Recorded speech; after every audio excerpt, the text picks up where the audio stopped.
வணக்கம், welcome to mango city kitchen. Friends பாருங்கள், இந்த தோசைக்கல்லை இன்றைக்கி நம்ம சீசனிங் பண்ணலாம். இதோடைய விலை வந்து 480 ரூபா. நல்ல வெயிட்டாக இருக்குது.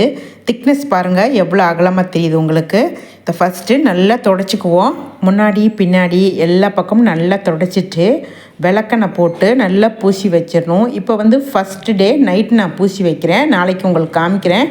விளக்கெண்ணெய் இல்லைன்னா வீட்டில் என்ன குக்கிங் ஆயில் இருக்கோ அதை போட்டு வச்சுருங்க. மறுநாள் நைட்டு அந்த எண்ணெயை எல்லாத்தையுமே நம்ம தொடச்சி எடுத்துடலாம். முன்னாடி பின்னாடி சுத்தமாக தொடச்சி எடுத்துடணும். தொடச்சிட்டு விம் லிக்யூடு அல்லது வீட்டில் நீங்கள் என்ன வச்சுருப்பீங்களோ விளக்குறதுக்கு அதை போட்டு ஸ்க்ரப்பர் வச்சு நல்லா 2-3 தடவை தேய்ச்சி எடுங்க. கருப்பாக வரும்.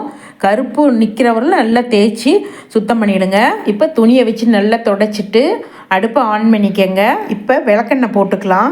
இந்த டைம் அவசியமாக விளக்கெண்ணெய் தான் போடணும். பெரிய வெங்காயம் ஒன்று பொடியாக நறுக்கி வச்சுருக்கேன், அதையும் போட்டுக்கலாம். இன்னும் கொஞ்சம் விளக்கெண்ணெய் ஊற்றி விட்டு எல்லா பக்கமும் படுற மாதிரி நல்லா நம்ம வதக்கி விடணும். இந்த வெங்காயம் நல்லா கருகி வரணும். நல்லா கருகி வந்துடுச்சு. இப்போ நம்ம எடுத்துக்குவோம். எடுத்துட்டு நல்லா தொடச்சிருவோம். இப்போ எண்ணெய் போட்டு தோசை துணியில் வச்சு நல்லா தொடச்சி எடுத்துக்குவோம். நல்லா சுத்தமாகிடுச்சு. இப்போ ஒரு கல் தோசை ஊற்றி விட்ருக்கேன். மூடி போட்டு வேக விட்ருக்கேன். ஓப்பன் பண்ணி கொஞ்சம் எண்ணெய் போட்டுட்டு நம்ம திருப்பி போடலாம். ஃபஸ்ட்டு தோசைங்களா லேசாக கொஞ்சம் சிரமமாக இருக்கும்.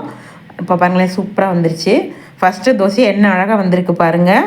இன்னொரு சன்ன தோசை ஊற்றி காமிக்கிறேன். நம்மளுடைய சேனலில் ஏற்கனவே இரும்பு பாத்திரத்தை எப்படி சீசனிங் பண்ணுறதுன்னு பெரிய வீடியோ போட்டிருக்கேன். அதில் நல்ல தெளிவாக சொல்லியிருக்கேன். ரிலேட்டட் வீடியோவில் பின் பண்ணி வைக்கிறேன், அதை பாருங்கள், உங்களுக்கு நல்லா புரியும். இந்த தோசையும் திருப்பி விட்டுக்கலாம். இது எவ்வளோ சூப்பராக வருது பாருங்கள்.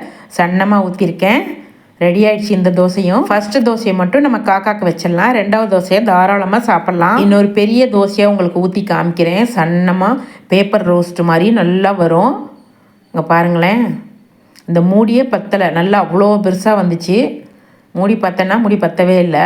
ரவா தோசையெல்லாம் நல்லா சூப்பராக வரும்னு நினைக்கிறேன். இந்த தோசைக்கல் வந்துங்க சேலம் செவ்வாப்பேட்டையில் பாக்கியராஜ்னு ஒரு இரும்பு பாத்திர கடையில் தாங்க வாங்கினோம்.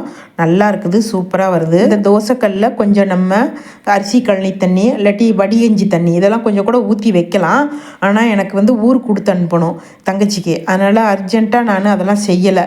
டக்குன்னு நான் வெங்காயத்தை போட்டு இந்த மாதிரியே செஞ்சுட்டேன். இதுக்கே பாருங்கள் என்ன அழகாக வருதுன்னு. நல்ல சன்னமாக தான் ஊற்றிருக்கேன். அதுவே சூப்பராக வருது. இரும்பு பாத்திரம் சீசனிங் பண்ணுறதெல்லாம் ரொம்ப சுலபமாக செஞ்சலாம். பெரிய வேலையே கிடையாதுங்க. இந்த தோசையும் சூப்பராக எவ்வளோ அழகாக வந்துருச்சு பாருங்கள். என்னுடைய சேனல் உங்களுக்கு பிடிச்சிருந்தா லைக் பண்ணுங்கள், ஷேர் பண்ணுங்கள், சப்ஸ்கிரைப் பண்ணுங்கள். மறக்காமல் பெல் பட்டனை ப்ரெஸ் பண்ணுங்கள். நன்றி, வணக்கம்.